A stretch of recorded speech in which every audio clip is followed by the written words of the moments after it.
Cricket বিশ্বে বাংলাদেশের poster বয় হিসেবে পরিচিত সাকিব আল হাসান। প্রায় 18 বছর ধরে লাল সবুজের জার্সিতে প্রতিনিধিত্ব করে আসছেন তিনি।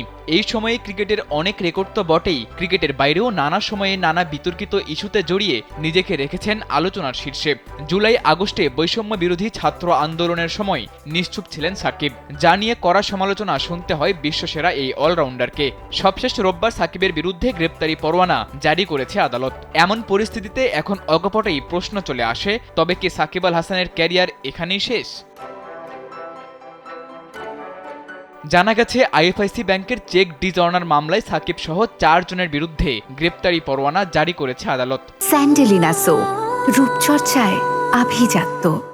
গেল 18 ডিসেম্বর চেক ডিজঅনার মামলায় ক্রিকেটার সাকিব আল হাসান সহ 4 জনের বিরুদ্ধে সমন জারি করেন ঢাকার অতিরিক্ত প্রধান মহানগর হাকিম মোহাম্মদ মাহবুবুল হকের আদালত। সে অনুযায়ী 18 জানুয়ারি সাকিবকে আদালতে হাজির হওয়ার নির্দেশ দেওয়া হয়। তবে তিনি হাজির না হওয়ায় রোববার আদালত তার বিরুদ্ধে গ্রেপ্তারি পরোয়ানা জারি করেন।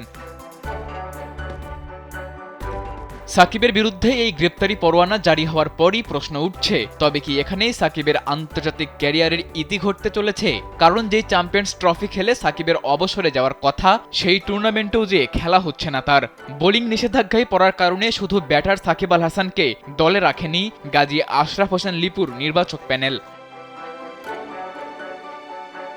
চ্যাম্পিয়ন্স ট্রফির দলে না থাকা সাকিব এখন গ্রেপ্তারি পরোয়ানার মধ্যে দেশেও যে আসবেন না তা তো বলাই যায়। আবার বিদেশের মাটিতে কোনো সিরিজে সাকিবকে দলে রাখার সিদ্ধান্ত নিতে পারবে কিনা বিসিবি, সেই প্রশ্নও থেকে যায়। সব মিলিয়ে সাকিবের আন্তর্জাতিক ক্যারিয়ার আছে হুমকির মুখে।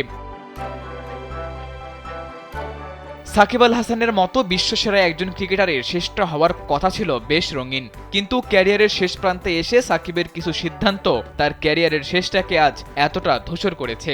তবে সময় এখনো ফুরিয়ে যায়নি। বিসিবি চাইলে তাদের বরপুত্রকে দিতেই পারে সম্মানজনক এক বিদায়। সাদাতুর রাফি, কালবেলা।